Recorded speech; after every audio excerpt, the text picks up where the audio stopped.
Hey everyone, it's Marc Mawhinney here, and I have with me Tobin Slavin. Tobin, can you hear me? I can. Thanks for having me, Mark. I'm excited to be sharing this. Yes, and I am glad to have everyone here. I know it's Friday, late in the day, the weekend's coming up, but that shows that everyone's serious. So before we kick off, Tobin, I just want to make sure everyone can hear us okay. If you guys can pop a quick note in the chat box, and I will be monitoring the chat box while Tobin's presenting, but if you could let us know that you hear us loud and clear, we would appreciate it. And there we go. I see a bunch of people in here. Hal, hey Shem, nice to see you in Ontario. Martina, Leslie, Christine, and lots of folks that I recognize. Gloria, Maureen from Moncton, my hometown. I believe that's Maureen. And yes, they can hear us, so we're all good. So we're going to kick it off, guys. I like to get started right away. As mentioned, I have with me Tobin Slavin, and today he's going to be showing you how you can get more results from LinkedIn. And I've gotten to know Tobin really well here, but I didn't know him up until the last few months. And he, what he's going to be showing you today, he utilized that with me to build a relationship, and he did it the right way. It wasn't spammy or salesy or anything like that. He just approached me the right way, and I'm glad that he did. So Tobin's going to be sharing some great stuff. As I said, I'm going to be watching the chat box. If you have any questions, please pop them in there, because he'll be sticking around for Q&A at the end, or I might even jump in and interject if there's something I think should be addressed right away. So without further ado, Tobin, I am going to turn it over to you. Well, I appreciate that, Mark. And I also appreciate you saying that, because I have a lot of respect for what you built with Natural Born Coaches and the coaching jungle. So to hear those words from you, that means a lot to me. Folks, I'm going to jump right into it. I do a lot of webinars myself too. I mean, watching webinars so that I can learn new ideas. And one thing you're not going to hear from me today is a whole lot of information about who I am and what I do. If you're interested in that, I'm happy to share it, but I don't have slides about it. I'm not going to give you my backstory, because honestly, I don't think it matters until I help you, until I share something useful or interesting or entertaining with you guys. And what I'm bringing today, I don't know where you are in the process, to be very honest. Like I don't know a whole lot about all the folks that have registered yet. I'd love to get to know you. We'll talk about how we could do that later on. But what I did bring was, if you're a beginner or you're sort of new to LinkedIn, you haven't been using it, I've got some ideas for you. If you're an intermediate, you're using it occasionally, but you'd like better results, I've got a different set of ideas that will be more appropriate for you. And lastly, if you're an advanced user, if you're over there every day, I think I've got some things that will make you look at LinkedIn differently. So again, I'm going to try to bring something for everyone, and let's dive into it. I want to be respectful of your time. So the first thing I want to share with you guys, everyone here is in some shape or form a trusted advisor. That usually means sharing like a signature program. So that's who this is for. If you're in the e-commerce space, I don't know your business as well. I tend to work with coaches, consultants, expert-based businesses. So a lot of the examples that I'm going to be sharing are along those lines. How it applies to, for example, e-commerce or B2C markets might be slightly different. So just wanted to give you that awareness up front. Why we're talking today is I think we all agree that we've seen a shift recently in the last 6 to 8 weeks with what's going on around the world. And usually people say, well, winter is coming. Well, it's here, folks. And I don't mean the season. I mean, we've seen a dramatic change in our business and our selling environment. So I'm going to address, what I'm sharing with you. This is the work that I do day to day, and I want to share with you what we're doing. I think it's pretty cutting edge because it's actually getting great results in this market, like in the last few weeks. It's people are enrolling into programs. This works. And so I wanted you to know it's very relevant to the current. This is not a slide deck that I put together, a year ago, and I recycled for this. Part of that, one of the reasons why this works so well is because the uncertainty for folks is at an all-time high. None of us really know what's coming in the next 6 to 9 months, even a year out. So being able to address that in a respectful way that builds relationships is at the base of what we're going to be talking about. And I'll give you actual examples of how we're doing that. But I just want you to understand from a high conceptual level, that's really important, that we recognize where people are in their world right now. And they're probably feeling uncertain. Maybe they're concerned about lines of business drying up and not being available to them anymore. Or maybe it's been a fundamental shift and they're taking new programs online that weren't before because they were speaking from stages or doing more group events. So that uncertainty is high. We've got the right antidote to that, and I'll be sharing why that's important. And lastly, I say we're all back in startup mode. You may have been in your business for 20 or 30 years, getting great results for your clients. In that sense, I'm not saying you're a startup, but all the things that we know about how to make our businesses go, the way we get clients, the client getting process, as I like to call it, we kind of have to test all those assumptions again. I was in a client meeting a week or so ago, and the client had a flow chart, and they had marked out certain parts of the flow chart with a little tag that said proven. meaning that they had done it, they got the results, they knew it was working for them, and they kind of marked that off and saying, let's focus on testing other parts of our business. Well, all those results are out the window right now because it is a new environment, a new, relationship building and selling environment. So being able to test in that environment and honestly being able to test and learn more quickly, accelerating that learning process, that is the competitive advantage. And I'm going to circle back to that at the end of the webinar today because I think it's a really important point. So a couple things that I'm going to set up for you. The first thing we're going to talk about is what I call the 4 gears of marketing. And the reason I talk about this is it changed my world because I was a content marketing or social media agency about a dozen years ago. I actually had a small team of 5 people. We were doing content marketing for ourselves and for our clients. And while I know that world really well, I also know that one of the things that comes from doing, and probably a lot of you guys are doing this too, like what we're doing right now, a webinar, sharing information, that's content marketing. But you need something you can bank on. You need something that's going to be consistent, predictable, and reliable. And one of the downsides of content marketing, look, we all know that when someone consumes your content, they show up, they're more informed, they end up being better clients for you. The problem is we don't know when they're going to show up, right? We can't bank on that because it's like being Johnny Appleseed. We're spreading our seeds all over the country. They're going to grow trees and they're going to bear fruit. We just don't know how long it's going to be before that person shows up. So for me, and what I'm going to share with you in a moment, content marketing is part of the picture, but it's not where we start. And that's one of my, I would say, points of differentiation with some of my peers out there, because a lot of folks are really focused on this piece. I'm not against it. I'm all for the right strategy at the right time. But if you use the right strategy at the wrong time, you're not going to get the results that you're looking for. And you probably have been feeling frustrated and you don't know why it's working for you. The next area is referrals. Like, we all love getting referrals. I love it. I'm sure you do too. A referral is a sign that you've been doing great work. It's a pat on the back. The fact that someone is willing to refer other business to you is a credit to the work that you've been doing for them. But again, not predictable, not reliable. You can build a system for it, but you don't always know when these referrals are going to show up. Again, it's a higher order of prospect when they enter your world because someone has edified you and said things about you that makes them interested and makes those conversations easier.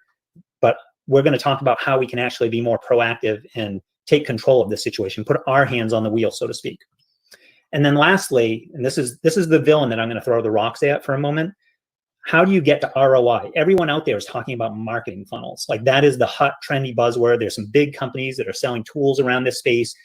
I've done this myself. I've built marketing funnels. I've done paid traffic, and I came up with nothing on the other end. Now, I don't know if you've ever had that experience, but it's probably the most disheartening thing that happens in the online world. When you when you do everything right, you follow the plan, but you're getting negative ROI, meaning because everyone's selling this dream. Look, spend $1, you're going to get 2 back. And every person that I know would say, yeah, let's do that all day long. Let's just keep cycling through that. The problem is when you're spending $2 and you're getting 50 cents back, it's a kick in the pants. And again, part of the problem is because in the world that I'm going to show you in a moment, marketing funnels come later in the process. It's the right strategy, but it has to be at the right time to fully realize it. So let me show you, I have a graphic that I think will help clear this all up. So these are the 4 gears of marketing, numbered by first gear, second gear, third gear, fourth gear. And we're going to start at the end because that's where the funnels and the automations, this is the ability to deliver that one-to-many solution. Right now, we are doing a 4th gear strategy because we're on a webinar. It's one person talking right now. We'll change that at the end, I promise. We'll get some Q&A in here. But right now, it's one person sharing information with many people. So this is a 4th gear strategy. And the goal is to get more clicks, right? To build your audience, to talk to a lot of people with a message that is going to be influential and impact their lives, transform their lives. 4th gear for us is like cruising down the interstate. Life is great. You got the top down, the wind is blowing, you're cruising 80 miles an hour, but you can't get out of the parking lot in 4th gear. And what I'm going to show you is how we actually drive our car like a race car so we can go out of the parking lot, down the street, up the on-ramp, and get onto the freeway and get into 4th gear where life is really good. 3rd gear is your referral circle. This is where you actually work with collaborators, champions, people who have the ear and the trust of the audience that you want to work with. In this case, it's Marc. Marc has done a phenomenal job building this amazing community of coaches, the coaching jungle specifically, where people are coming in and sharing useful information. Like, it's brilliant. He is a community builder. And because of that, because of my reaching out to Marc, we're able to do what we're doing today. And the goal here is to get more champions that can introduce you to the people you should be talking to, right? Great strategy, but again, you're not going to get out of the parking lot in 3rd gear. It will get you to the freeway. like it revs the engine up into fourth gear. Once you have a really good referral strategy in place, it's going to make that funnel work really well. But it's the first 2 gears that are going to set this up more than anything else. The second gear is the content marketing that I talked about a moment ago. That's that ability to get clients coming to you. It's also called inbound marketing, some people will refer to it as, or attraction marketing. The goal is to get more visibility. I'm going to give you a slightly different twist on this in a moment, because I think a lot of people are looking at their content saying, if I create a ton of content and I put it out everywhere, people will find me and they will come to me. Like, that's literally the playbook that a lot of people run, but it doesn't feel good. It didn't feel good to me. And the reason why is I felt like a hamster on a hamster wheel. Like, I could not keep up and I could not create enough content. Now, with the process that we do, what I'll show you in a moment, I probably do 20% of the content creation, but I'm getting 80% of the results from it. And the reason why is the content that we're creating is driven at a first gear. That's why the first gear is the big gear here. It's setting everything else up. And that is conversational outreach. And the goal here is to get more conversations. And this matters because when we have conversations, like real dialogue with people, when we do that, all of a sudden we get to hear, like, what do they actually care about? And they'll use phrases that we never even thought of. If we go to market with what we think is the best solution, most often we're a little bit off, because if you're like me, you get a little nerdy about the topics that you care about, the work that you do. And so you look at it through the lens of your experience, as your expertise. You see it from all those years that you put in there, and the impact that you know you can make, and you don't see it with beginner's eyes. But when you go out and talk to your people, they'll actually use phrases, and it's like, oh my God, that's the perfect way to describe what we're doing here. And they will literally write your headlines. They will write your sales letters for you. And when you do that, all of a sudden the content marketing works better. The second gear, right? You've revved up the engine in first gear. All of a sudden the content marketing is much more impactful because you actually answer questions that they asked you directly. Like, you didn't guess at what the questions were, but they told you, I really need to understand this. You go answer that question, and all of a sudden people flock to that content because it came out of a conversation. The referral partners want to work with you because they see the other 2 gears working, and they see people are paying attention, that you have real attention and engagement. And ultimately, all this marketing machine, when you start using those kind of headlines, your funnels and your automation works better too. And that's how you get a positive ROI. So none of these are wrong strategies. It's most often a wrong order, and people are trying to build the funnels and automation first, and they don't realize they could set it up for themselves more easily. Does that make sense for folks so far? Those are the 4 gears of marketing. And I wanted to start there. And the reason why is because it gives us sort of a foundation. Now, if you're interested in just this part, like this sort of conceptual understanding, this is the methodology that I use. I'm a partner at SalesMap. That's the company that I work with. I have 3 other partners. Our focus in SalesMap is actually bringing sales teams, building sales teams for expert-based businesses. And so we use that same methodology. At the end of the call today, the end of the webinar, I'm actually going to share with you a side project that I'm doing, a workshop that's coming up next week, that is for businesses that aren't ready for that sales team process, right? So we've got a couple things going on, but in both cases, I'm using the 4 gears of marketing, because this, having been in the digital marketing space for over 15 years now, this is what changed the game for me, was understanding why things were breaking and not working the way the experts promised when I thought I was doing everything right. I had the right strategy. I was trying to execute it at the wrong time. And I didn't have the earlier gears. The engine was not revved up. I was stalling my car in the parking lot, trying to drive out of there in second, third, and fourth gear. The next thing I'm going to share with you is what I call doing LinkedIn differently. And I've got 5, they're mistakes, they're pitfalls. Listen, I'm not casting stones at anyone here, because I've made all of these mistakes at different times, sometimes worse than others. I'll own that. But I think I've learned from some of these mistakes, and they're definitely, this is what is going to separate you from the crowd. Because honestly, if you spent any amount of time on LinkedIn, you will recognize these immediately. 97% of the folks over there are making these mistakes. It's hurting them. They don't realize it. You can make simple, slight shifts and immediately get better results from that. So the first mistake, and again, I would call this like one of the basic strategies, right? If anyone that you talk to that works with LinkedIn training, or a coach in the LinkedIn space, they're going to talk about this. The terminology we use is a profile funnel, turning your profile into a sales funnel so that it works for you. The mistake is that most people take a resume approach. They say, okay, I'm going to set up on LinkedIn. They ask me questions. It looks like a resume. I'm going to fill it in and say, this is what I did. This is my work background. It's all about you. And that's pretty natural to do, because LinkedIn is asking you questions like that. And the problem is, it doesn't connect with the people that you can make the biggest impact for. But your transformation as a coach, transformational work, is not going to reach them if they don't see themselves in your profile. So what we talk about is actually making the profile about them. about what they care about and reaching out to them in the conversation that's already going on in their head, if you can enter that conversation there, they will then converse with you and you can lead them to this transformation that you can make. To give you an example, these are a couple of screenshots. They're a couple of years old, but you can see because it says May and June in here.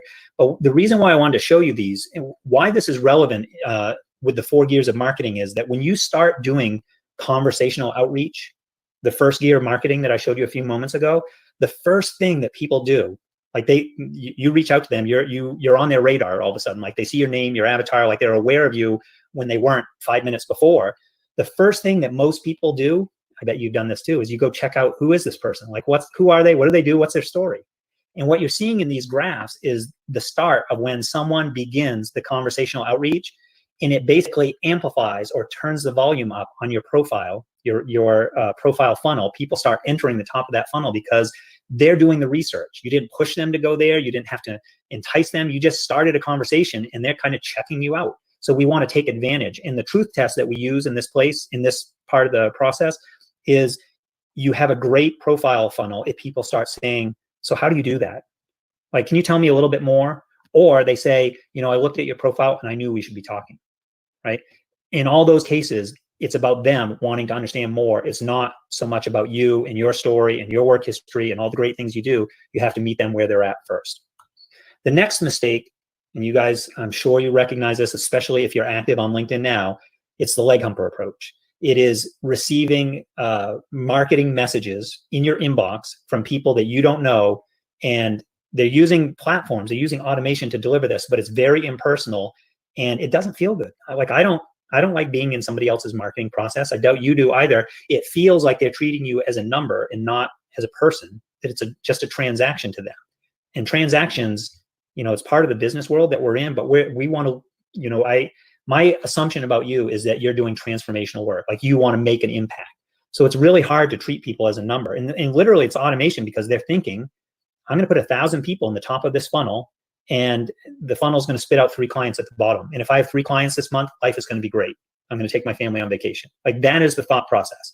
What they haven't factored into this is that outside of those 3 clients, that first of all, those 3 clients are so not discerning, like not ideal clients, because they'll basically work with anyone if they come through a marketing process like this.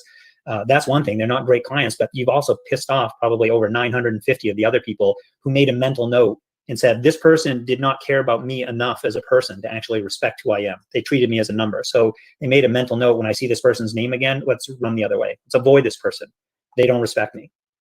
That's not the impact that you want to make. And people don't, this is the downside that they don't realize. They're thinking about a marketing process from their perspective. I need to get clients, but they're not thinking about this unintended impact.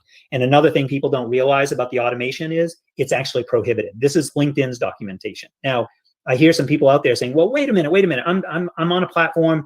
I'm running automation now. They've told me it's okay. They've showed me every way, like how they're doing this. They follow the LinkedIn rules. These are the LinkedIn rules I'm showing you. And LinkedIn knows when you're using these other platforms. They could, because they're browser extensions and things like they can see the pattern of activity, and they are cracking down on people, probably not consistently. And that's why there's still some of these companies out there running. The risk is not worth the reward. Be aware of this. By the way, it says 2 months ago, it's over a year ago that this is not a recent rule. It's just a screenshot that I happen to have, but it was November of, 18 months ago, I guess, something like that. Hey, Tobin. Yeah. Can I just jump in here? We had a great question from Leslie on that point. She asked, are you referring to chatbots or something else? So I haven't used Tapbox. There's a whole bunch of these companies. And usually what they do is they're working with the LinkedIn API. They're able to pull information in through your inbox, and they'll allow you, think of it like MailChimp, but for your LinkedIn messages. Got it. They will help you connect with people, and they will help you send messages, and they'll let you fill in personalized information like the person's first name or maybe their company. Or I see that you and I are both connected to Marc Mawhinney, and it's actually insert common connection here. And so it's personalized in that sense. But as sophisticated buyers, which we have become, a lot of us have become online because we're making more purchases online, we can smell this stuff out. Like we can smell it coming. So people know when they're in one of these processes, and LinkedIn knows it's a bad user experience, and that's why they're cracking down. Great. Well, hopefully that helps, Leslie. And thanks. Jean had mentioned a few things like duck soup and business-to-business solutions, octopus, and so on. So thank you for that as well. Okay. Sorry about that, Tobin. I just thought it was important. No, great questions. I don't want to get into, again, I'm not going to knock anyone else's business. You know, they're doing the best they can. I will tell you, I've made this mistake. A couple of years ago, we were testing automation because my background actually came from marketing automation. Like that's what I learned first. And then I kind of, it's like I was playing for the bad guys and I realized it and I left that team and joined the good guys, the white hats. That's kind of how I feel about this. And so I've run automation platforms a couple of years ago. What I can tell you is, having seen the responses, it doesn't feel good for the people on the other end. And I don't like it when people do it to me. And that's why we're 100% human powered. I would call it human powered automation because we have a great process. It's just not push a button and send out spam messages to people, especially when those messages can break, like the technology can break. Agreed. The next thing, and this is where we get sort of into intermediate strategies, because I'm going to share something that a lot of people may not realize. This is true on, I'm talking about LinkedIn now, but it's actually true on Facebook and other social media platforms. If you are using a tool like Buffer or Hootsuite or something where a content calendar that lets you auto post to your profiles, you're actually getting a fraction of the engagement that you could. We stopped doing this a year or two ago because we saw our reach plummeting. And the minute that we started just directly like going on LinkedIn and posting something, now I still, you know, have a plan and I know what I want to do, but I'm not using one of these other platforms to auto post to it. I'm actually just physically going on Facebook, going on LinkedIn and posting. The engagement numbers were substantially higher, right? So you can't create distance between you and the people you want to talk to. And this is also true, for example, if you're sharing links. The minute LinkedIn, when you share a link, let's say your YouTube video or a blog post on LinkedIn, they read that as, okay, this person is trying to steal LinkedIn users away from our platform and take them somewhere else. So let's not show this to as many people because it does not serve our interests. That is the algorithm, the math formula that's running in the background. So what we do, and again, I can share some examples with people who are interested in this part of the topic. We actually ask questions. Like, we create content that is specifically designed to create dialogue because it's the dialogue that drives sales and builds deeper relationships. So it's all about creating content that is conversational, or what they call dialogue marketing, instead of curating content. I used to run newsletters as part of our social media agency. We curated a ton and we were really good at that. But the curation playbook is not the right one unless you're going to share information. You found a really great article or resource and you talk about it conversationally and you say to someone, if you're interested in this, let me know and I'll get you that link. That will create engagement on LinkedIn or Facebook. But if you just share the link, you're actually hurting your reach. The next thing is mistake number 4 is what I call the search approach. A lot of people talk about, do I need Sales Navigator? Is it worth, you know, spending the $80 a month, $90 a month, whatever it is? I actually don't use it any longer. I got at it. We tested it for a while. Search Navigator is a paid level of LinkedIn that gives you additional search fields and the ability to see more information about the people you're trying to connect with. But let me tell you an alternative. Let's say that you're in the, I'll say the digital marketing space. So Gary Vaynerchuk, Gary V, is like one of the big names, you know, as an example, right? What if you just go and find a Gary V post and you see there's, you know, over 200 comments down below? Those are people that are interested in that topic. You can actually go down through, hover over those people's names on LinkedIn. This is one of the great things about LinkedIn is you get so much intel about who that person is. And you can actually go down through. I'm not saying spam people in the comments. I'm just saying, look at who they are. Does it make sense for you to try to connect with this person? Do they match up with the type of people that you work with? Do they look like the kind of clients that you work with? Maybe you work in a coaching space and you can do the same thing, personal development, life coaching space. You could go to a Tony Robbins or David Bayer or somebody like that that's preeminent in that space. And again, getting a ton of engagement, and you can get to know their audience, because there may be some people there that are not ready to work with Tony. He's expensive, but they need some help to sort of build in that direction. And you might be the perfect solution. So I'm much more interested in using what they call congregation pools. I think that's a Mike Michalowicz term, but where people congregate instead of trying to use search engines to find people. LinkedIn is a big search engine, but I very rarely search these days. I don't have to because I have a steady flow coming in doing this this congregation pool approach. And then the 5th mistake that we see, I think this is maybe more common if you've been around LinkedIn at all, but we see people using this dating analogy. They try to go too fast, too much too fast, and they immediately land in your inbox with a really long message, and there's a link at the end, and they're saying, hey, you know, let's book a time. And you're thinking to yourself, why?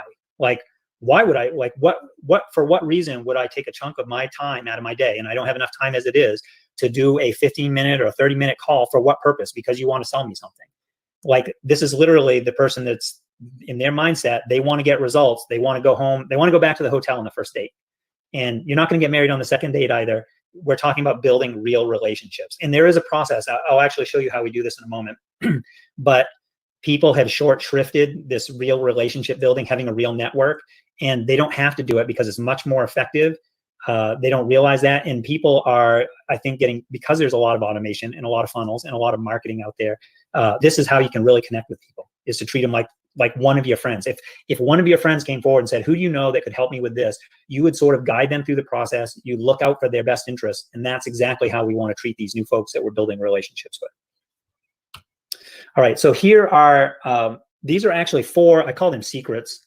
They're only secret rules in the sense that I pulled each of these out of our paid training. So this is part of what we do at SalesMap. This is part of what I do in the workshop that I'll be talking about in a few moments. These are some examples, but they're short rules, like easy to remember, and then I'll give you some actual examples of how we do this. The first one is, you actually can start conversations with people before you ever connect to them. And people are like, what? You can do that? Yeah, you can actually like meet people in really cool groups like the Coaching Jungle, and you can talk to them in the comments and exchange replies back and forth, and then send a friend request, or on LinkedIn, a connection request. And those connection requests get accepted like 80 to 90% of the time, because you already like, oh, I know this person. And like, I've already exchanged a few back and forths with them. You're on their radar. Your name is familiar to them. A lot of people, going back to this leg humper automation, dating analogy that I just shared, what they're trying to do is they'll say, I'm going to send out a ton of connection requests, and then the small percentage of people that actually accept those, then I'll strike up a conversation with them. But they don't know who you are. They don't know what your intentions are. They don't really care yet. But you can reverse that process just by starting a conversation before you even reach out directly for that connection. And one of the case studies I'm going to share with you in a moment is actually going to sort of illustrate the difference on point number 1 here. The second thing that we teach our people to do is to make the messages 100% personalized. Like, the test on this is, they know without a doubt that the message that you do send to them, whether it's in the comments or part of your connection message or a follow-up message, they know 100% it was for them and it was not for anybody else. You've got to mention things specifically in there, not I read through the profile and it says you work at this company, not something that anybody, but something that really shows your attention to detail, that you actually want to get to know this person. This takes a little bit of time. This is what we do as part of our training. We teach people how to do this in a really intelligent, elegant, and efficient way, but it means that scripts don't work because they can smell the scripts coming a mile away. You can't use copy and paste messages and just fill in this part and think that you're going to build real relationships, because there's no heart in it, right? People can feel that difference. The third thing is that we find the awesome in the person that we want to connect with, not the flaws. Now, let me give you an example. If the first time I connected with Marc Mawhinney, you guys mentioned, Marc mentioned as we got started here that he and I connected through this exact same process. If the first thing I said to Marc was, hey, Marc, I saw your post, you have a typo in the headline. How do you think you would have felt about me? I might have thought and this is a mistake that a lot of us have made. I've done this more often than I even want to admit, where you come in and you think you're being helpful, you're sharing something, but it kind of embarrasses the other person, especially if you do it publicly, and it also doesn't make them feel good. It's not a great first impression. On the flip side, you can look, and this is a great life skill, by the way. This will make your family happier, your friends happier, and your work is going to flourish as well. If you can learn to find the awesome in other people, it will light your world on fire. In the example, instead of talking about a typo that might or might not have helped Marc, I could say, Marc, I see what you're doing. We'd love to be validated, by the way. And somebody said in the comments this week, they said, I don't know how to do this. And this is an example of how you could do this. This is what I would do if I was meeting Marc for the first time. I'd say, Marc, I'm following what you're doing, and I'm really impressed because you are a true community builder. I love what you've done in the community, in the Coaching Jungle, because, I mean, seriously, look at what he's done here. He's gathered a big group of people who are changing the world. That's impressive by itself. He has not made the group about himself. He shares the spotlight exactly the way he's doing with me today, and I appreciate him for that. And he consistently, day after day, he and the whole community that he's built, they show up with value. So everyone is growing from that experience. That is awesome. And it's worth saying that to a person, finding that awesome in them And I believe that if you can lead into your relationships like that, you are at least going to make a better first impression. It doesn't mean that they're going to love you and buy from you, and that, it's not a manipulative strategy. It's just leading with the right kind of approach to build a warm relationship or a warm reception to start. And it's a great life skill. And then lastly, ask permission first. We do this, we teach this in a couple different ways, but we constantly check in with the person on the other end and say, hey, I have this thing. I think this might be useful for you. I'd love to share it. Is that okay? Don't drop links on people. What I mean by that is, if you're sending a message to someone, just like you don't put the link in your posts on LinkedIn because it will actually limit your reach, you can actually do the same thing in the inbox, in your messaging to people. You can say, hey, I have this article. You mentioned this thing in your post, and I wrote about something similar, and the two kind of go together. Would you like to see what I shared? And let them say, yeah, that'd be cool. I'd love to know what you're doing. Or they'd say, no, I don't have time for that. Either way, they get to choose. And that respect of asking them first it's a micro commitment. It builds a relationship instead of taking away. But don't share a link with anyone that hasn't already said, yes, I want that from you. Ask for permission first. So I know they're like simple rules, like everyone's looking for the magic script, but there isn't one. And if I gave you a magic script of what worked, a year ago or 3 months ago, it wouldn't work today, because the world is changing around us. But these rules are timeless because they're based on psychology, not technology, right? So they're always going to work if you treat people the right way. They remember how they feel, how you made them feel. So a couple questions that often come up. This one was asked this week a couple times, actually. I wanted to make sure we hit it here in the group. How do I get results specifically on LinkedIn without having to spend my whole day on LinkedIn? I hear you. I don't have that luxury either. It's actually not effective to spend your whole day on LinkedIn or even on social media. I think it's not only doesn't produce the results, it's detrimental. Even with the sales teams that we're building, we want, even if someone is doing it essentially in a full-time role, we want them to do outreach max 3 to 4 hours a day, because you are bringing energy to these conversations. If you start treating people like numbers, you're going to get low number results. So the range that I look at is 30 minutes a day to, if you really have to build your business, like if you really have to fill your pipeline, you're starting from scratch and you don't have any people and you need a full pipeline, maybe 3 hours a day for a short period of time, couple weeks, to really fill that pipeline. The reason why a full pipeline matters is because it takes all the pressure off your conversations. You don't get, I'm struggling for the word, but you're not desperate when you enter you're not trying to make something happen that shouldn't happen. If you have a full pipeline, you meet people, you build a real relationship. If they're not a fit, you're okay with that, because there's someone behind them coming along who could be a better fit. But the general rule that I use for myself, I book an hour a day. And just like you, I have days where I'm thinking to myself, I don't have time for this. I've got a ton of stuff to do today. So I have an Apple Watch. I set a timer on my watch for 30 minutes. And then I put my head down and I say, I'm going to do this at least for 30 minutes. So I'm constantly building relationships. I'm reaching out to people, sometimes new people, and sometimes I'm looping back to folks that I've talked to before, so that I can stay top of mind. I'm not pushing send like an easy button and blasting a ton of people and thinking that's going to do anything for me. I'm reaching out to them and checking in with them. Hey, what's going on? Last time I talked with you, you were doing this. How did that go? How did the launch go? Did it produce the results you were looking for? And I have those notes in my CRM. It's a real relationship. I'm treating them the same way I would family and friends. The other question, this is like a generic question. This won't work for me because my people aren't on LinkedIn. Well, if they're in the business world, they probably are. They might not be super active on LinkedIn. They might not be going on LinkedIn every single day. Like some of us who work in the online space, I include myself in this group, I go to LinkedIn every single day. I'm checking in and I really pay attention to that channel because it produces a lot of results for us. Not everyone, like if you're in a bricks and mortar business, or if you're seeing patients every single day, you might check in LinkedIn once a week, because that's, for an hour, that's all the time you have for that. But LinkedIn is super valuable because it has this full dossier. It's like someone gave you a research file on the person that you want to connect with. So maybe they're more active on Facebook. Maybe you have to use email to actually converse with them. But LinkedIn is an essential strategy just because of all the information there. So even if they're not there, you still want to leverage this. Otherwise, you're leaving money on the table. The second big question that we hear from folks is, I don't know what to say. Like, I wouldn't even know where to start, especially if you're not going to give me a script and say this first and then say this second, or, they want the cookie cutter approach. Again, I don't believe scripts are nearly as effective as having a framework or a flow. Start here, do this first, enter the other person's world with an intention of meeting them and finding the awesome in them. That is a first step. it's a great way to start a relationship. Like if you're in the comments, remember I gave you the example of Gary Vee or Tony Robbins. Like if someone says something really awesome, makes a great comment, they share something that, like, tell them it's awesome. And don't just say that's awesome. Say, I love that you shared that because, and then fill in after that in a way that's very personal to you. And 100% they know that's about them and the impact they made on you. And they feel really good about that because they also probably want to transform and make this a better world.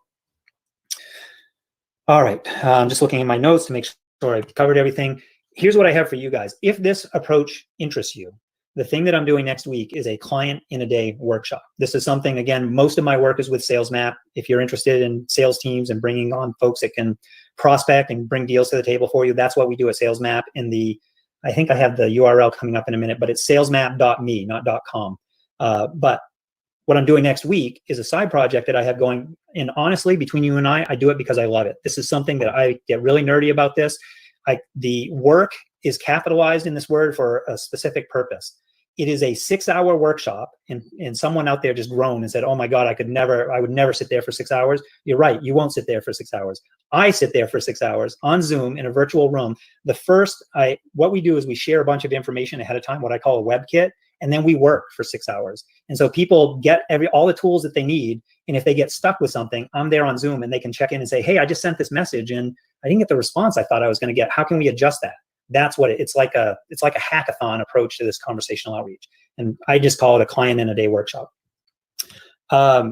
Okay, I have a couple. These are like social proof, because this is like the thing you're supposed to do is share. Yes, I have worked with clients. They've gotten good results. But what I actually want to tell you guys is a couple case studies that I thought would be most relevant. People that have done the client in a day workshop experience, not Sales Map clients where they get me, but in the process, but they also get my partners. And like that's a much bigger project, and it's not the fit for everyone. With the client in a day workshop, I started working with Yon. Yon is a website developer. He's actually from Bulgaria. And when he first approached me, he had been selling websites. Now, if you know anything about the space, websites are tough because they've become a commodity. Like he was selling, I don't want to be specific with the numbers, but websites for several $1,000s to English as a second language schools. That was his market at the time. He said, look, I know what I do. I could earn more money. I have 4 or 5 developers working with me. I want to grow my business. He's a young guy. He's very ambitious. But he's competing in a world where people can pay, $20 or $25 a month and get Wix or Squarespace and get a nice looking website. And so he said, I don't know how to grow this. And by the way, Yon approached me when he first messaged me. He sent me one of those leg humper automated emails. He was doing exactly what I told you. He was sending messages to people automated and saying, if they connect, then I pick up and try to have a real conversation with him. So my first read through, I was kind of turned off, like you would be as well. I could see what he was doing, but I also saw some potential in him. And I said, I'd love to talk with you because I see what you're doing. And I really like this part. That was finding me awesome. We should chat about this because I see what you're trying to accomplish. And I think with a couple shifts in what you're doing, you're going to get better results. Well, the better results were that Yon was getting less than 10% of people that would actually, less than 1 out of 10 people would actually converse with him because of that process that most people are using over on LinkedIn. People who are trying to get clients. Obviously, if you're trying to get a job, that's a different conversation. But people trying to get clients, if you spend time there, you're getting these messages too. People are spamming you, trying to sell you something, and it's a real turnoff. And I talked with Yon. He came into the workshop and he said, I want to work with life coaches, personal development coaches, because I love that space. I love growing myself. This is the group of people. And I said, okay, let's test this market. How can we accelerate our learning? How can we put an offer together and accelerate that process to validate it and make sure it's the right one or not? The first week after the workshop, he went out and booked 8 conversations, where he actually followed the steps of the process to got on the phone, talk to real people. It is not market research. There are people out there that teach market research programs. That's not what this is about, because I believe people, they vote with their wallets. Like they tell you what they really want. They'll tell you what they want to buy. And if it matches up with what you do, you sell it to them. It's a pretty basic process. Well, this is what Yon did. And what he learned from those conversations was, yeah, there are personal development and life coaches who need websites, but a lot of times they do use those lower cost tools. Like that's sufficient for what they need. But what we also learned, and what people really appreciate about Yon, is he is a developer. He's not just a website builder, like a graphic artist. He's a developer. He can write code. He has a whole team that can build web apps. They can build chatbots, and they can build lead generation platforms that are far more valuable than just a simple branded website. So long story short, he enrolled a client within the first week, maybe 10 days, something like that, in that first range of time.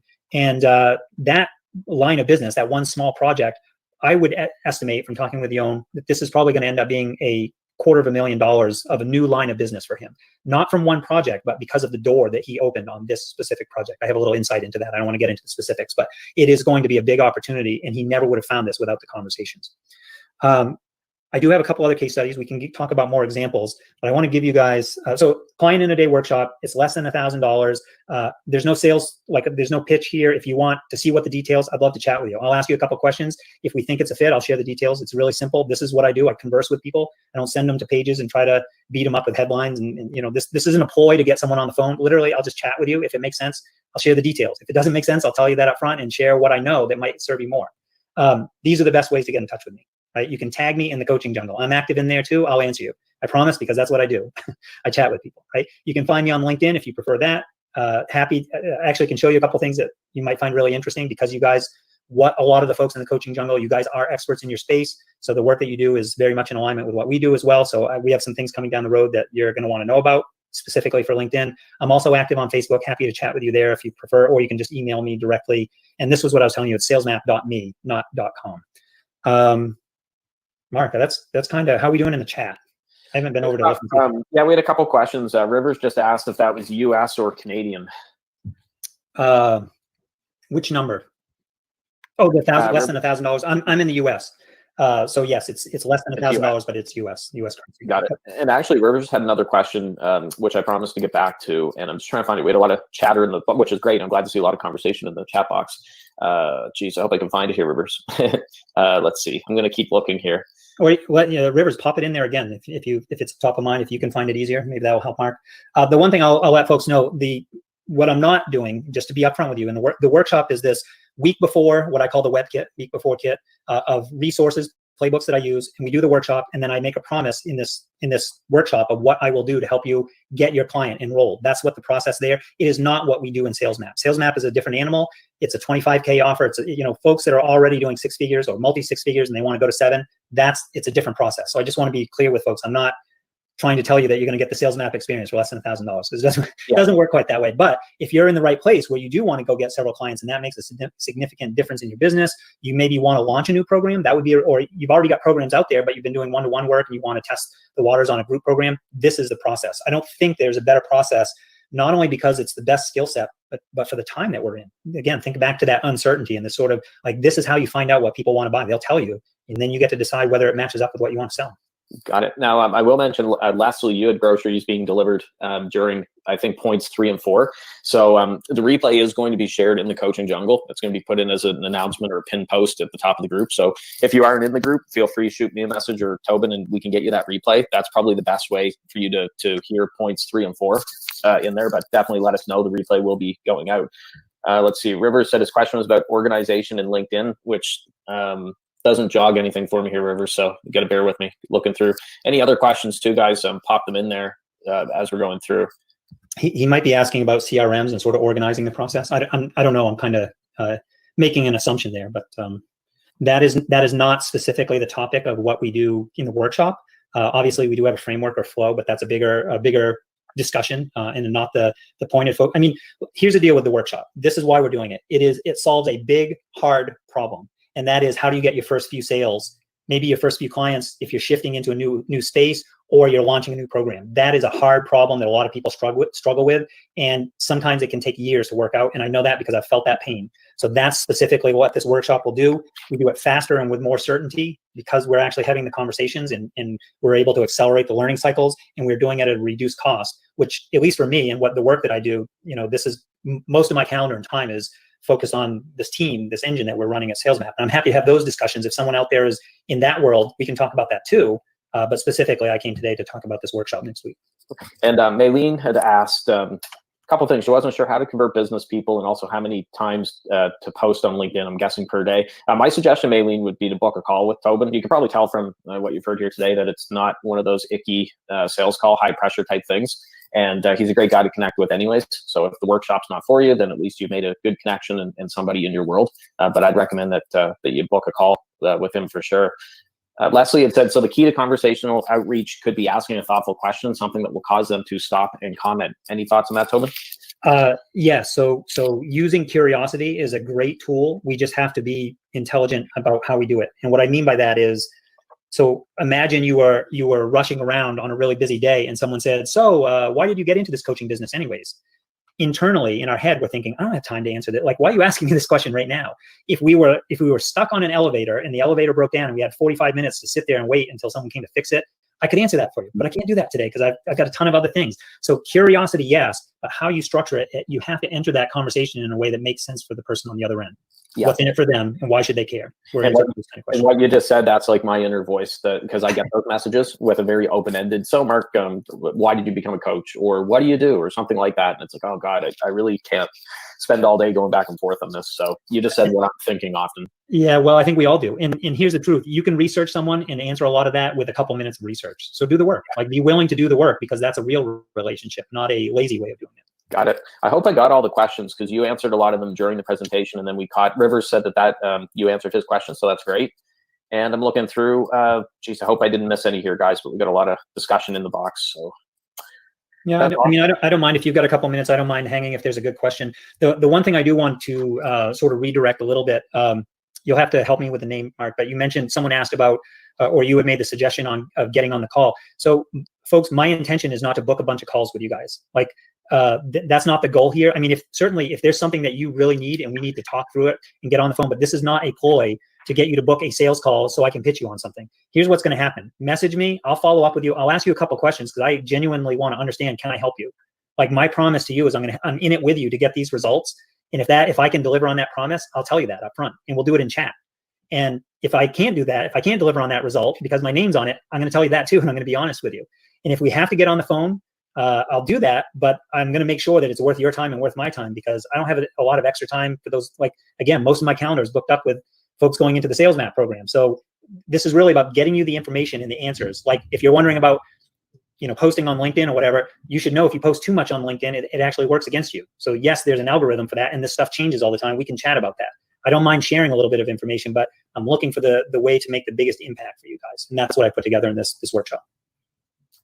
Awesome. Shem had asked a question. He said, how long do you converse before calling potential clients? Yep.